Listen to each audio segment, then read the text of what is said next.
What's up, Buttercup? I'm Pam Barnes, marketing expert. And I'm Hannah Cox, business strategist. And this is the Go Getter Gals podcast, where everyday gals grow together and you'll find resources to help you grow personally and professionally. Hello, this is Pam Barnes again. Welcome to the Go Getter Gals podcast, where everyday gals grow together. Me and Miss Amy Nubson have been getting together, and she is such a beautiful personality. And I cannot wait for you guys to get to know her. So we're just going to dive right in. Miss Amy, how are you and who are you? I am doing wonderful.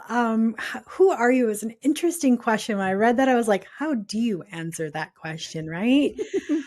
And I'm like, best answer for me, like always in transition. Like I'm always doing something new. I'm always creating. I'm always doing something that challenges my comfort zone. That's who I am. I am always curious about other people, about what is it like to live overseas? What is it like to be involved in somebody's story? Like, what is it that makes people excited or like what's their drive in life? I am overly curious is the best way to explain myself.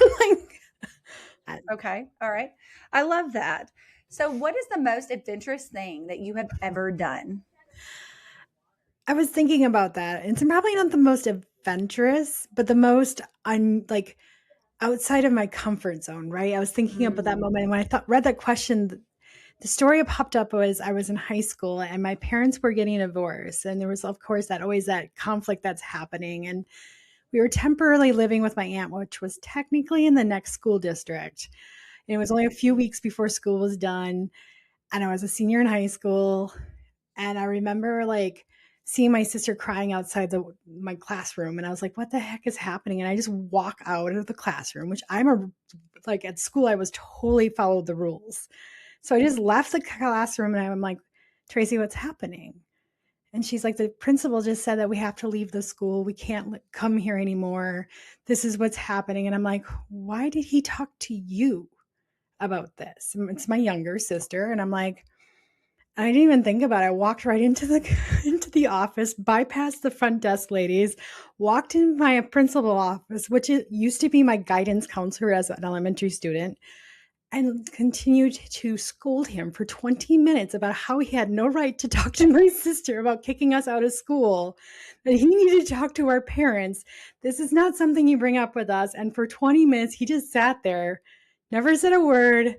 My parents never heard of it. We were never threatened to get kicked out of school again. I was like, and to this day, I'm like, I can't believe I did that.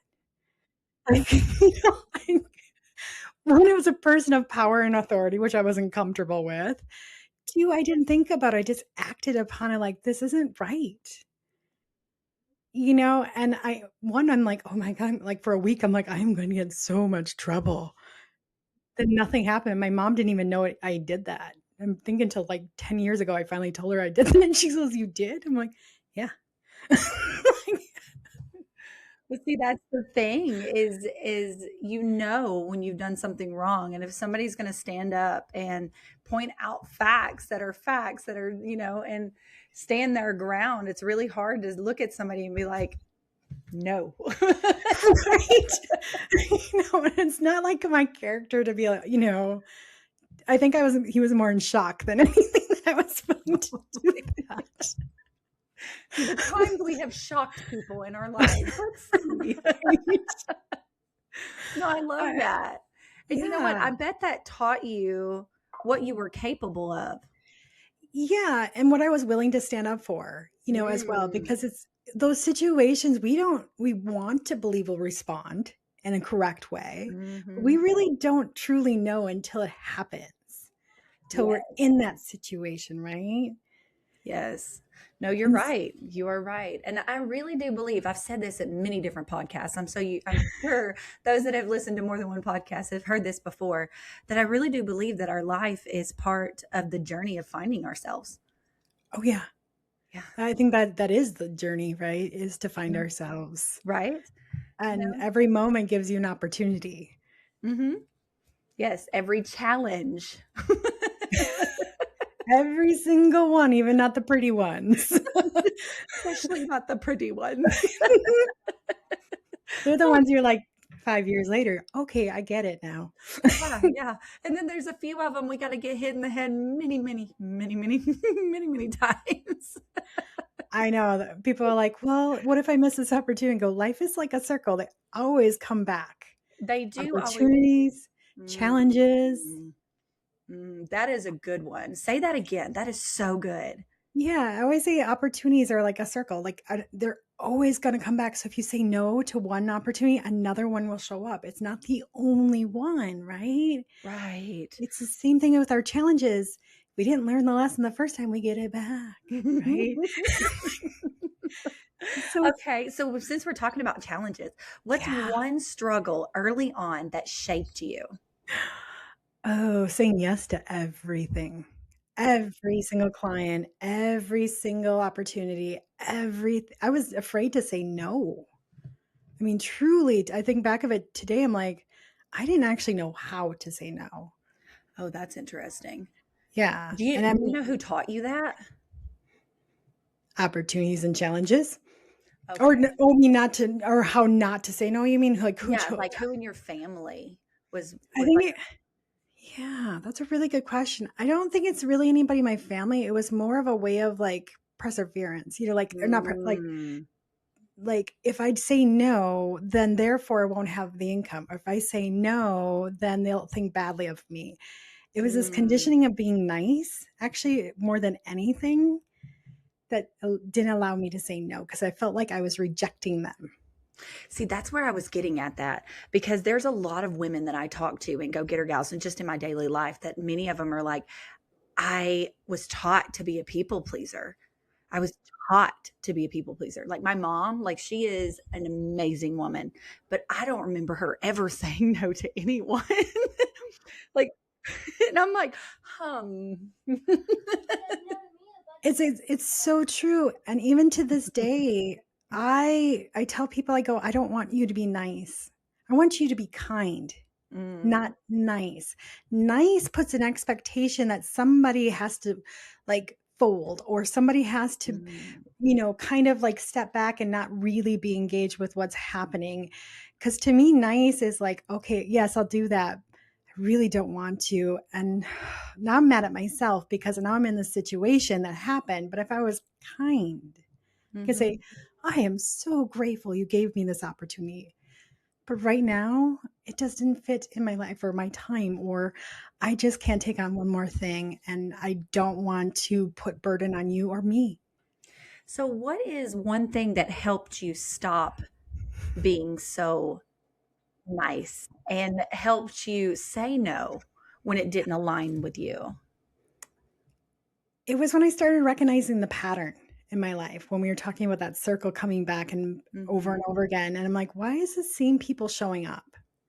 The same type of personality or the same type of situation. I'm like, maybe because I haven't figured out how to say no to this. How to like avoid it or how to be. And the first one was so awkward. I did such a terrible job at rejecting it. Like it was like, oh my gosh, that was embarrassing. And Did you apologize? well, to myself at least, I was like, like, and I think just like when you kind of want to hide, and I'm like, but I did it right. Yes, I'm like, that wasn't beautiful, but I can do better. So you see, listeners, you don't have to be perfect the first time. You just have to take the step. Right. And I was like, after a while, I was like, but I did it. Then I got a little kind of proud of myself. I'm like, thank goodness I did. Like, I could have never fulfilled where I would at the value I wanted to bring it to. Right. It was, or realizing like, this isn't my skill set because I'm in a background of marketing and I would try to be everything to everybody. And I was like, I'm not. And I was trying to fill the buckets and I just started failing and then feeling like I was, that's when the self-doubt starts creeping, right? Because you keep failing. But it's not a great way to do business when you don't stay in your own special space, when you honor it with kindness. And it got easier and easier to say no because I started being really aware of what I was good at, what I wanted in life. So I started paying more attention to that. Like, what do I want? Ooh, And does this fit? No. And I do it because I have my 3 C's Mm. now of clarity, courage, and confidence. Everything I do has to go in those 3 buckets. If it doesn't match, it's a no. So Yes. it's really easy for me. And, and when you're depleted, pull back, take care of yourself, right? That's the other challenge I had to learn. I, of course, like most other entrepreneurs, gave myself burnout, but I couldn't recognize how I had done it until I started recognizing again more patterns. And I'm like, okay, I grew up on a dairy farm. So for me, when work wasn't done, something could die. An animal, they could get infected, because you had to milk the cows, otherwise they got infected or infections. So all of these things really mattered. And it didn't matter for me, it wasn't my health didn't matter. Didn't matter if I had a broken arm, which I did go to the barn when I had a broken arm. Didn't matter if I was sick. Didn't matter sometimes if there was something chaotic happening. It didn't even matter if I had school. Mm. That farm was the first priority. And I learned that behavior at such an early age. That's also partly why I couldn't say no, was that conditioning of others came first. Yes. And it wasn't until I realized I was like, oh my God, my clients will not die if I have to, move the deadline a little bit because of this, this, and this. Mm-hmm. But it stayed with me for so long. I think it was in my, I hate to admit that, but almost my late 30s before I recognized that. There was something in the background running. And I'm like, no wonder why I gave myself burnout. Right. And I couldn't have a confrontation with anybody. That's another one. Yeah. Yeah, that's another one. What is a habit? Let's keep going. This is good. What's Mm-hmm. a habit you're trying to build right now, and how's it really going? Like really and truly, like give us all of it. Because we know we struggle buses when we try something new. Oh gosh, yes. Mine is trying to be a morning person, like wake up Ooh. early. Everybody's like, oh my God, I love waking up at 6 a.m. and I get so much done. I'm like, I'd rather wake up at 8. Like, but and part of it came from the farm, waking up at 5:30 in the morning. I despised it. Always hated it. So to this day, I still hate the time 5:30 because it's chore time. But it's one of those things where I'm like, I do see the value of it, but I love sleeping when the sun comes up. It's a weird thing, and I just enjoy it. Like, it puts me in such a wonderful Zen moment, but world doesn't really function around sleeping in the morning hours. Like it's not. No. And I'm right there with you. I am right there with you. Like, no. Right. I have my favorite people. They give me wake up calls to make sure I'm up because I'm not getting up. If it's before 10 a.m., like I'll do it, but I'm going to come with no makeup on and I'm going to do my best. Right. And like daylight savings is around the corner. I'm like, no, I think it's to be more of a challenge.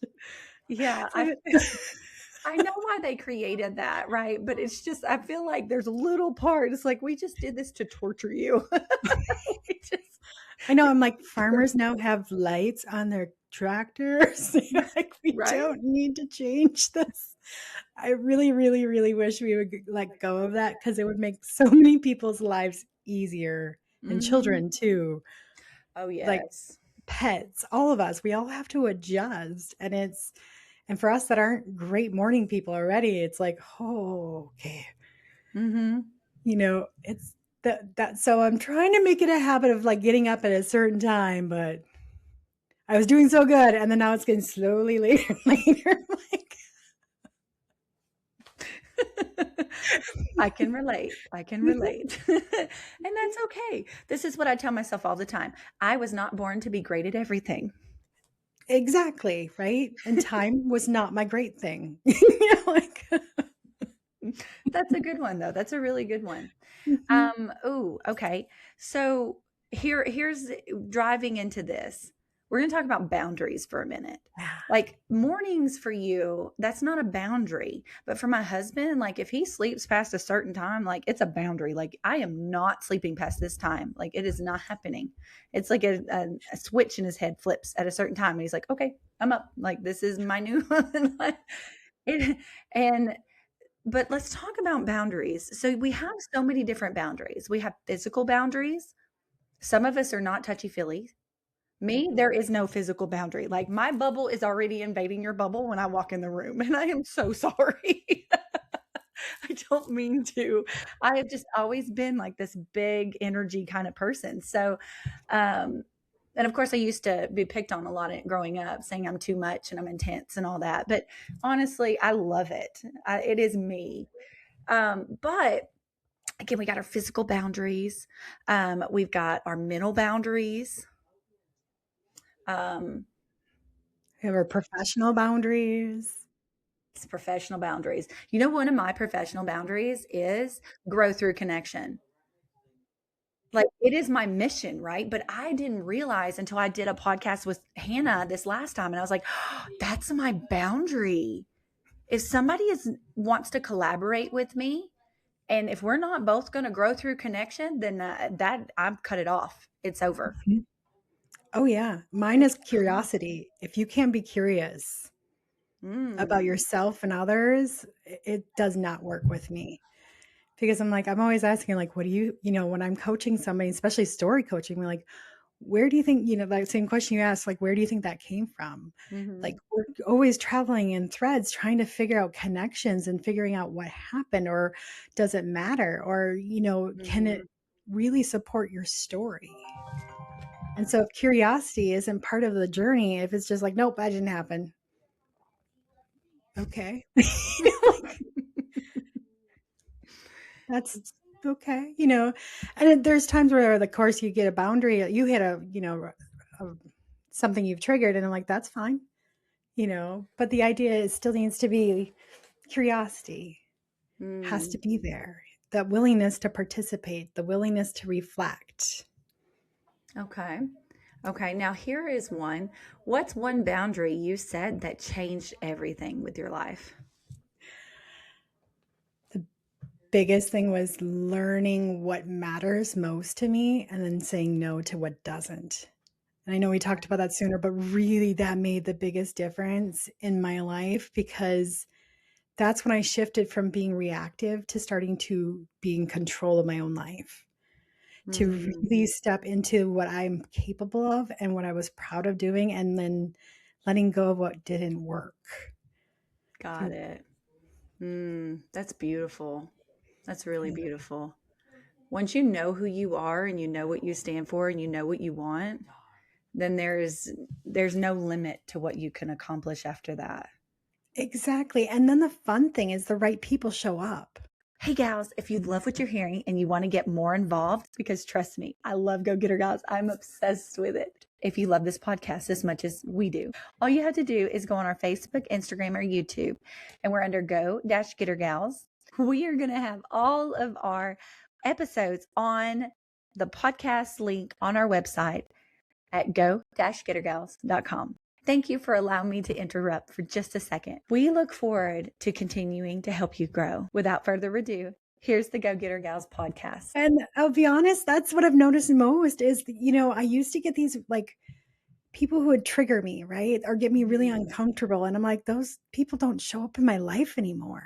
The ones I get, I'm like, ooh, I want more of them. I want more of this conversation. And it happens. So, because I'm actively searching for what I want versus what I don't want. Ooh, yes, yes. And when you start searching for what you want, then you can find it.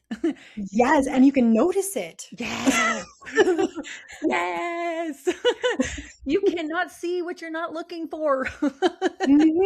And sometimes you get what you want, but you're like, but that wasn't exactly what I was trying for. And you're like, but that's what you asked for. I have done that before. And it's like, wait a minute, I wasn't specific enough. Hold on. let me just do some more prayers. Here we go. Exactly. And it's okay to ask for help or, ask for guidance, But the idea too, what I noticed just recently, one of my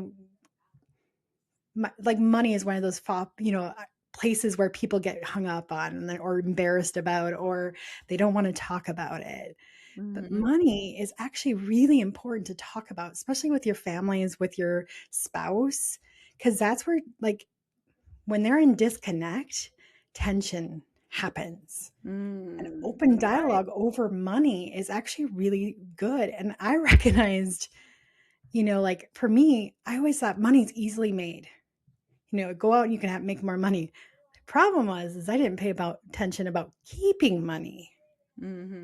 So money came in, money came out, money came in, money came out. I was really good at that cycle. Me too. Right? I like to shop. I was like, well, wait a minute. How do I make this bet? Like, how do I attract money, but how do I keep it? How do I utilize money in a different way instead of using it as, as a pass-through situation? Right. You want to be the vessel. Right. And then it's got to keep feeding me, right? That, like, the whole idea. And so sometimes even the greatest ideas that we had or belief systems isn't working. And it took me some clarity to figure that out. I'm like, oh, okay. Okay. Now I got to make a different choice, which is great. Like, I never say I can't afford it. Instead, I go, I choose not to buy this. Ooh, that's good. That's real good. Yep, that is. I heard something yesterday. Again, it's your words mean a lot, and I know this, right? We all know this. Oh, yeah. But I heard someone say every morning I wake up and I say, Pam, or she said her name, and my name's Pam. I'm going to have a good day today, and I'm healthy and I'm happy. Stuff like that. And it's like, obviously, I know to do this, but I forget to do it. So this morning I did that. And one of my favorite habits that I've been doing is I meditate in the morning. Like, I'll put on, right before I'm ready to get up, I'll put on some meditation and I'll do some manifestation, or I'll just do, some envisioning of what I want my life to be, kind of thing. Or I create a plan of where I want to go, and the steps to get there, kind of thing. So I just take that time with myself, and it's been helping me a lot, like a whole lot, which is great. But here's another really good question. We're going to keep going because this is good. You're amazing, Amy. Who's one of the biggest influencers or mentors that you've had in your life? There has been so many, for so many different reasons, right? I would say my very first mentor was my grandmother, and mainly because she's the one that got me to be curious. And I remember, not understanding why every kid that ever met my grandma lived up the road from me. She was right on the top of the hill. Like, why my friends couldn't understand my grandmother. I'm like, I don't get it. See, my grandmother had a really thick Norwegian accent. And of course, I lived next to her. I interacted with her daily. So she was easy for me to understand. And she would tell me these stories all the time about growing up in Norway and being a child during World War II and the invasion, and how she interacted at that time. Or she would tell me about, growing up and having her mother died right after giving birth to her, and having a stepmother, and just never feeling like she had a mother figure in her life, and just these ideas of like how different her life was. And then she would tell me stories about how she came to America and knew no English and no people. Oh, that's interesting. Absolutely nothing. And how difficult it was, because my grandfather would go to work. He knew English because he was like, he worked on ships all over the world before that. And so she would leave her alone. And so when somebody would knock on the door, the only line she knew was, Anders is not home. And she said, one day somebody came, goes, I know Anders isn't home. And he asked her a question. She goes, I didn't know how to respond. He took my line. And the idea, right? And the idea of how hard she had to work to learn English all on her own by watching TV, and they would go to the table, and she's like, table. Like, that's how she learned. And eventually she became a huge part of our little society of area where we grew up because everybody adored her. She was the sweetest, most creative person I know. And I always think of her as the most brave person to have just left because my grandfather was mad that he did not get to inherit the family farm. So he moved his entire family to America to get his own. Oh. And so I just think of the strength that she had to go, okay, this is what we're doing. Right. And embrace it and never be bitter or angry. Or she was so proud to be an American. She was proud to be a Norwegian as well. Like she had pride of two countries, and she just loved every moment of her life. And I got to be curious through her because I was like, what would that be like? And I've been to Norway twice, and I love visiting my family there. And it feels like home as well because she did such a great job of bringing Norway to us. That is awesome. That is Mm-hmm. a beautiful story.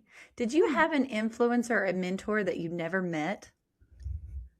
That may be a famous person or maybe like somebody you heard on TV? Not really, because I was more influenced by the people around me. Like I loved learning about people, but the impact I had was actually usually from people I knew. Because I'm much more of an engagement kind of person. So for me, there was always a disconnect when they were too distant or too far away from me. And I could learn from them, but it wasn't like profound, if that makes sense. Right. No, it makes perfect sense. So for me, it was kind of the opposite growing up. One of my biggest influencers was actually Elvis Presley was one of them. And I'll explain why. And another one was the lead singer of Queen, Freddie Mercury was another. Nice. And the reason why I was so influenced by them is because they were performers. They were intense. They were, what people defined as me as being intense, but they gave it everything they had and then some. And I was like, I've got to be that. So you recognized that energy in yourself and identified it with them as well. I did. I love that. I did. Yeah. And then, of course, I had mentors and stuff like that. But I just think it's interesting. That's why I asked that question, because we do get influenced by a lot of the things in our world and what we listen to and who we talk to. And even the commercials that we like. Do you remember Orbit, that commercial? You lent liquor. Do you remember that? I don't. Oh my gosh. You got to watch it. The other day, though, a commercial from the 80s popped back into my husband's like, do you remember? I'm like, I don't know. Apparently it's been filed in there. But yes. Yeah, stuff like that sticks and it doesn't go away. Like Doublemint gum. I'm like, I still can actually visually see those commercials of Doublemint gum. I'm like, I hated them so much, but I remember them with the twins and the Right. Yeah, exactly. Yeah. I was just like, these are silly. That's why I love going through the influencer thing. Okay, last question. Well, I've got two more questions. So the next one is, what's the best compliment another woman has given you or could give you? Well, the best one for me is I never thought of it that way. Like when I watch them get this like moment where things just come clear, that aha moment. That's the great. They don't even have to say anything. I can see it. And I'm like, ooh, yes. Then I know I've done what I'm trying to do when I'm trying to help them see something a little more clearly, or the threads kind of clicked into place and they're like, oh, now I know. And I'm like, yes. That's when I get the best compliment. No, I love that. I love that. And it is a beautiful thing because I did it recently with Go Getter Gals. I have been away from Go Getter Gals this week, and they had a meeting, and I've never missed one. But my husband is graduating boot camp, so I missed it. And it was last week, but anyways. And I got a message from one of the ladies that's been with me forever, and she is part of the leadership, and she sent me a message, and she said, the meeting was exactly what you've been saying. It was exactly what you've been saying. And I hate that you missed it. And I said, no, ma'am. It was yours to see. It was yours to experience. And I'm just like, ah. Right? So yeah, when things Yeah. click, when things start coming together and the pieces start fitting, and then their eyes just get excited and they get that feeling. Yes. Yeah. I think it's so much better than anything else that you could tell me, because there's something profound about that. And it means a lot to the person that experienced it and the person who helped maybe facilitate it, or, got to witness it. 'Cause sometimes it's just the witnessing of it and you're like, oh, this is amazing. Yes. And what you do, storytelling, I mean, that's everything. We are Everything. storytellers. And to help We people tell their stories, like, wow, it's amazing. Yeah, we tell stories all the time, and a lot of times we're not even aware of it. And I started paying more attention when I started doing this work of the words I chose, because you mentioned that briefly, really quickly, right? The words we say out loud really do matter. Intentionally or not, that's actually more of how the world, like, perceives us. So, we have to be aware of the words we choose. And so it also matters the words we choose inside our when we're talking to ourselves, when we're hearing ourselves speak to us, like, what is that saying? Because that's part of storytelling, is the narrative inside our brains going, maybe it's like, "Oh, you got this, girl," like, "Go for it," or it could be the opposite. Like, "Don't even try, you're gonna fail at that," "Don't even give it effort." Yes. Here's the thing that is really important to listen to is we speak our insecurities every day, all day long. Always. And women, I'm telling you, we're the worst at it. We beat ourselves up so much. Me We're like, too. I'm sorry, I'm sorry, I'm sorry, I'm sorry. And it's like, oh my gosh. Yeah, pay attention to how many times you say sorry a day. Yes. It's crazy. Like, I started paying attention, like, I say it a lot. Yes. And all women do. Yeah. All women do. I mean, heck, I do. And I Mhm. have the leadership tell me, hey, tell me to stop saying sorry. And we help each other with that, because it's like, you shouldn't have to say sorry unless you did something intentionally. If you're just walking down the aisle of a grocery store and somebody's walking this way, you're not in their way. If you're trying to move out of the way, you shouldn't have to say sorry. Right. I've actually, in those situations, just changed to the narrative, giving them a nice smile and say, "Here, go ahead, go first." Ooh, that's good. Like, instead of saying sorry, or I'll just, sometimes I do touch them on the shoulder. I'll be like, "Oh, it was so nice to meet you today."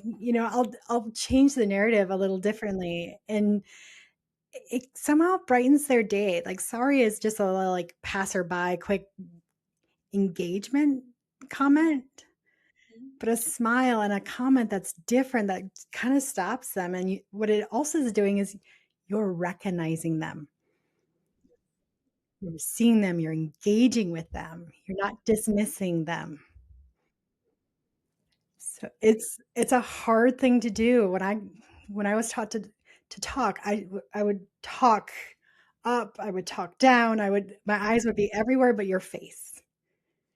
I was uncomfortable smiling and talking directly to somebody's eyes. And it took me a while to learn that habit, to just get comfortable with that. And then I was like, now I can't not do it, because it's so much more fun to engage the world actually looking at people. Yes. And it's getting more and more common not to do that because we're stuck like this. Exactly, right? It's like, put it down. Yes. Yes. And I've got Yes, several friends of mine that are millennials, and they're like, honey, why are you calling me? Text me. Like, no, no. I know, I refuse to do that. Yes. This has been amazing, Miss Amy. I Thank have you. just enjoyed you. I hope one day that when we get this online, that you come with Go Getter Gals and you help women tell their stories, because you are fabulous. Like, I enjoy you so much and having you in my world. I hope you know that.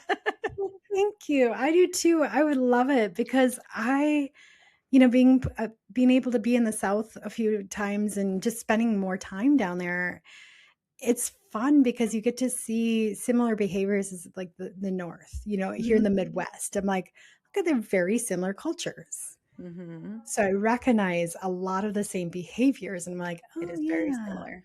Yeah. And you're like, and I'm like, oh God, girl, if you could just be more powerful in who you are, you could be unstoppable. Like, dude, you just step into who you are. Like, I was story coaching with somebody the other day and I go, I'm going to stop you right now. You keep giving everybody acknowledgement. And I love that. It's so sweet.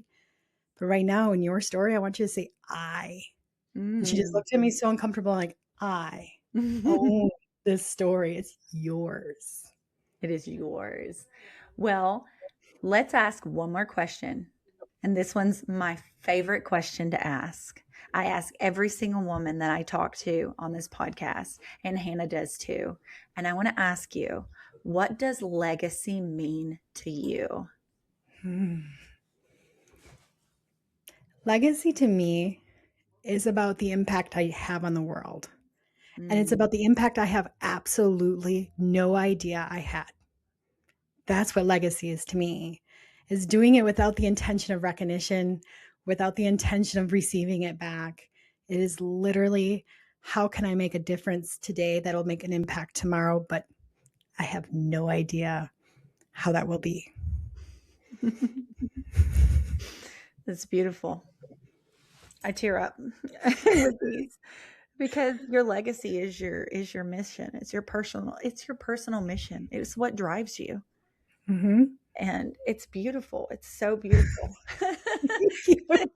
I know. I'm sorry. I get so touchy-feely when it comes to legacy. I